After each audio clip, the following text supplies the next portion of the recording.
estamos aqui com um assunto que é um assunto bastante delicado. Muito sério. Vamos falar de violência doméstica e já temos aqui os nossos convidados. Muito obrigada.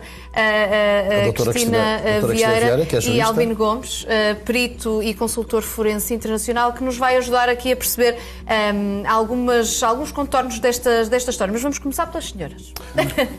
Cristina, a doutora Cristina trouxe-nos uma história de hoje que é uma história impressionante, porque é uma mulher que nós até contávamos que ela estivesse presente, que sofreu de violência doméstica durante 16 anos. Sim, e continua. Em primeiro lugar, eu vou-lhe perguntar, porquê é que a senhora não está aqui connosco? Eu aconselhei ela a não estar presente porque ela ainda continua a ser ameaçada. E visto que o agressor ainda a continua a perseguir e ameaçar, até para a segurança dela, era melhor ela, neste momento, não dar a cara, e até porque o processo está em tribunal ainda também. E ainda não está resolvido. O assunto é grave. É grave. De que é que trata esta história?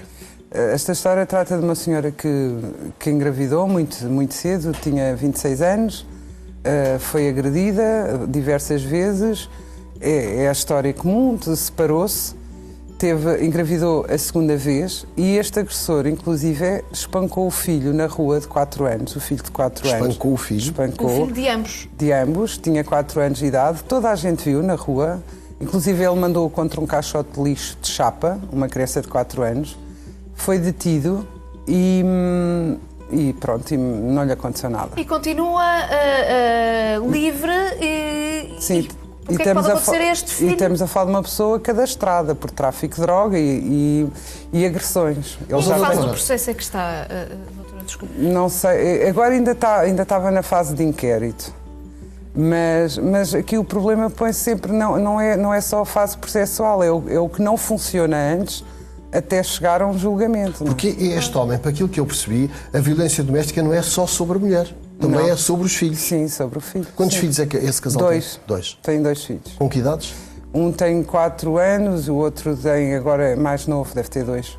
Doutor Albino, estas situações são situações que começam a ser recorrentes em violência doméstica, que as mulheres engravidam e continuam a sofrer de violência doméstica. O que é que se pode fazer e o que é que as mulheres devem fazer numa situação destas? Duarte, a violência na gravidez é muito mais comum que aquilo que se possa imaginar. E falha muitas vezes o diagnóstico dessa violência. Porque existem sinais de alerta que os profissionais de saúde, na maior parte das vezes, não estão atentos.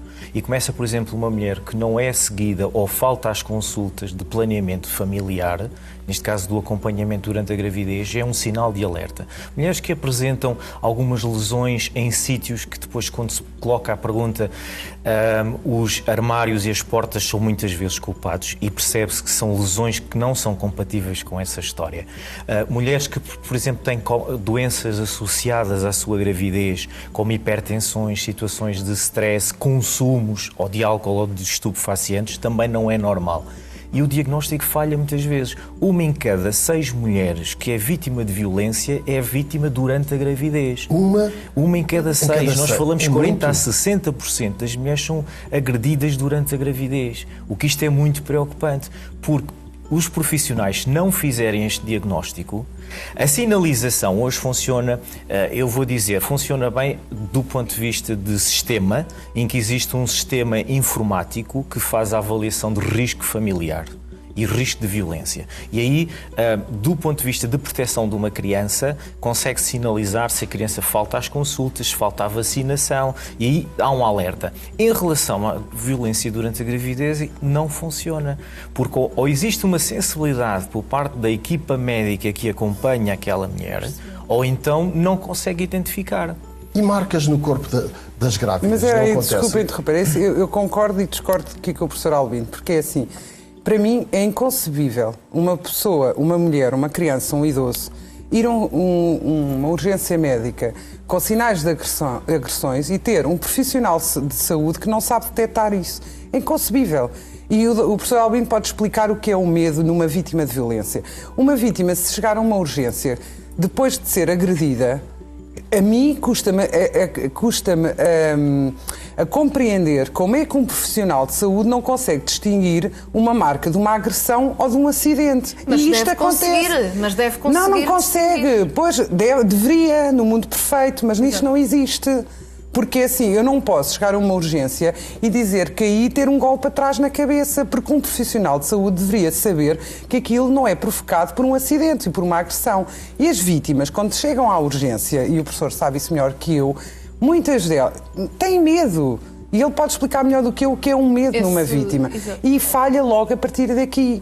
Porque se eu vou a uma urgência, porque tenho um sinal exterior, uma ferida, um golpe, estou marcada, como é que um profissional de saúde não sabe ver? Sabe porquê? Porque não há profissionais da área forense. E devia haver nos hospitais... Claro, porque depois chegamos a julgamento, não temos prova. Como é que eu vou provar se a vítima foi violada, se foi agredida reiteradamente? Não há nada. E isto passa-se. Esta criança que não morreu é outra Valentina. Percebe? Porque é assim, vai para o pai, ok, é espancada de novo, e se morre, de quem é a culpa?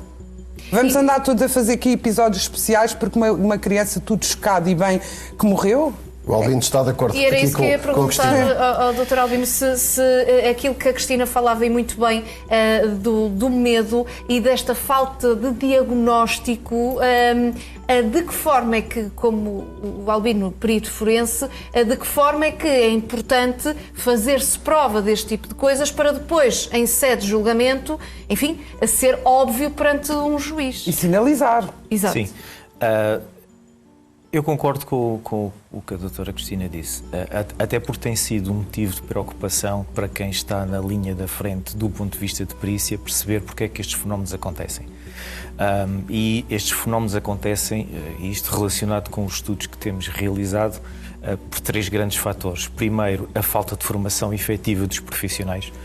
E eu tenho insistido, e posso-vos dizer que há 10 anos que ando a bater na mesma tecla da necessidade dos profissionais de saúde terem nos seus cursos base, logo quando vão para a sua licenciatura, conhecimento sobre a área jurídica e a área forense, porque este é o dia-a-dia. E não é só nos serviços hospitalares. Por exemplo, quem trabalha num centro de saúde tem a possibilidade também de fazer logo um diagnóstico, porque nós temos que pensar na prevenção. E este é o grande problema, não só de Portugal, mas eu digo da Europa, enquanto não pensarmos que temos que combater através da prevenção da violência e pensarmos só que vamos atuar quando acontece, não vamos resolver o problema. Óbvio, mas como é que podemos fazer isso? Essa prevenção? A prevenção vem na formação desde crianças. E aqui o papel que os pais e os educadores têm em educar a sua criança a dizer, por exemplo, que existem partes privadas do seu corpo e que não devem ser tocadas por outras pessoas. A prevenção começa por ensinar às nossas crianças, às meninas e os meninos, que existem os limites em que não é bonito um menino controlar o que a menina faz, o que ela veste, as redes sociais. Porque nós não nos podemos esquecer que saiu há pouco tempo, em fevereiro, o estudo da violência no namoro e que nos deixa ali questões que deveriam ser de prevenção, que é como é que uma criança com 15 anos que já foi agredida e que acha normal que a agressão só aconteceu porque ele, diz ela, ele ama muito. E como eu usava aquele vestido e aquela roupa, ele ficou com muitos ciúmes e foi só por isso que me bateu. Ou outra justificação que é, ele é muito bom namorado, mas bebeu naquele dia e perdeu a cabeça, mas depois ele trata muito bem. E os telemóveis então é impressionante. As redes sociais são terríveis, Duarte, porque quando se permite que não haja o sentido da propriedade, isto é, aquele é o seu iPad, você só partilha, se assim entender. O que acontece nestas relações é que dá-me o acesso, diz-me qual é o código do teu iPad, diz-me o código das tuas redes sociais e depois é a chantagem, porque o ciclo da violência, agora respondendo a questão também no medo, assenta num triângulo, poder, controle, ciúme. E os agressores funcionam desta forma. Qual é a melhor forma que o agressor tem? Mostra-me o telefone. E eu digo que não. E ele diz, mas porquê? Tens alguma coisa a esconder? Se não tens nada a esconder, podes mostrar. Eu já estou a fazer a pressão e a manipulação. Qual é o erro daquela mulher ou daquele homem? É quando dão a primeira vez o telefone, assim, estás a ver? Está aqui, não tenho medo nenhum. Não.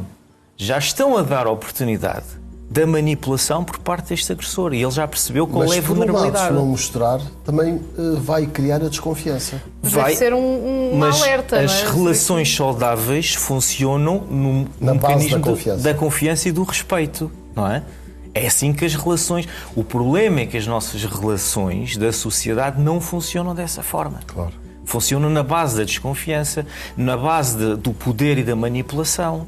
Repare que a maior parte dos agressores até são muito sedutores. Muitos agressores não está escrito na sua testa, eu sou agressora. E até podem ser uns gentlemen. Abrir a porta, oferecer flores, fazer os elogios. Porquê? Porque faz parte da sua sedução, da sua manipulação. Porque ele quer o quê? Ter o controle da situação e perceber o quê? Qual é a vulnerabilidade daquela vítima. Quando ele percebe qual é a vulnerabilidade daquela vítima, ele já sabe por onde é que há de atuar. Então depois começa a outra fase. Por isso é que nós muitas vezes vimos o quê nas relações? Quando é o casamento.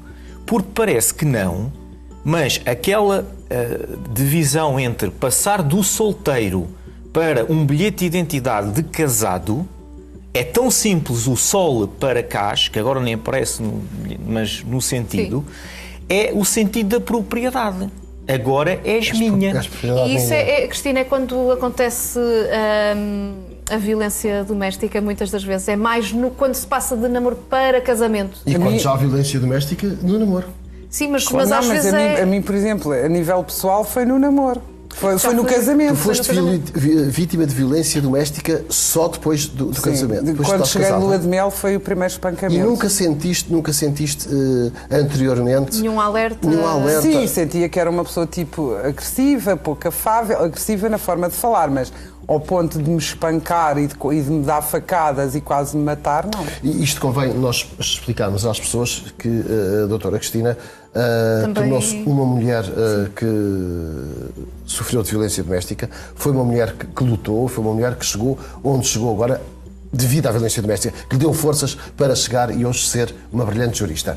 De qualquer forma, isso foi um assunto falado, foi público, a doutora Cristina também sentiu aquele medo, porque eu conheço e é uma mulher de garra. Muito medo. Mas nós temos reuniões e a doutora diz assim, mas do casamento eu não imagino o que é um homem estar ali. É o medo. Eu já falei muito isso aqui com o professor Albino também, porque eu também não percebia porque é que eu aguentei tanta coisa, não é? E depois até algumas formações que tirei com ele na área forense também para perceber isso da neurologia do trauma, e é engraçado que hoje também uso isso muito na minha forma, no meu trabalho, para justificar porque é que as vítimas ficam ali tanto tempo e porque é que admitem tanta coisa, e isso há uma justificação científica que o professor pode explicar, mas sim, foi por medo. Hoje sei porquê. E é este lado solidário que nós fomos buscar, porque aprendeu muito consigo próprio e hoje ajuda tantas mulheres do país inteiro. Mas também tenho aqui a ajuda do professor na parte científica e forense, que para mim é fundamental juntar a área forense com a área jurídica, e que acho que é um longo caminho que temos que percorrer, porque há muita coisa que os tribunais não sabem, porque desconhecem e não têm que saber, mas têm que se juntar as duas áreas, porque só assim é que se consegue fazer justiça e justificar tantos traumas, tantas doenças que advêm daí. Ter uma leitura mais abrangente, não é? Sim, porque eu tive vários problemas de saúde depois de ser vítima de violência e hoje consigo justificar o nexo de causalidade. Mas ainda estamos no início de um longo caminho e temos que sim... Quando olha para trás, que Cristina é essa que vê lá atrás? Que ficou para trás essa Cristina?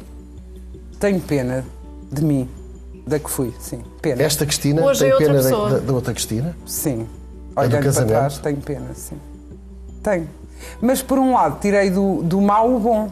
Claro. Nota-se. E foi assim que se tornou forte e persistente. Sim, deixei de ter medo, sim. Pois é. E hoje, quando a vítima estava para vir, fui a primeira a aconselhar a não vir, porque sei o pânico que ela estava. Porque é muito difícil uma pessoa ser agredida, ir apresentar queixas. Eu tive 15 queixas arquivadas. 15. Eu tive um coma que não consegui justificar o nexo de causalidade das agressões que sofri. 15 queixas arquivadas. E tive em coma um mês e meio. A Cristina teve em coma. 15 queixas. Não, mas 15 queixas arquivadas. Alguma lá coisa. Está. Porquê? Porque não se faz acontecer. não se faz. São 7. E um dos estudos que o professor que eu li, só à quinta ida à urgência é que se denuncia.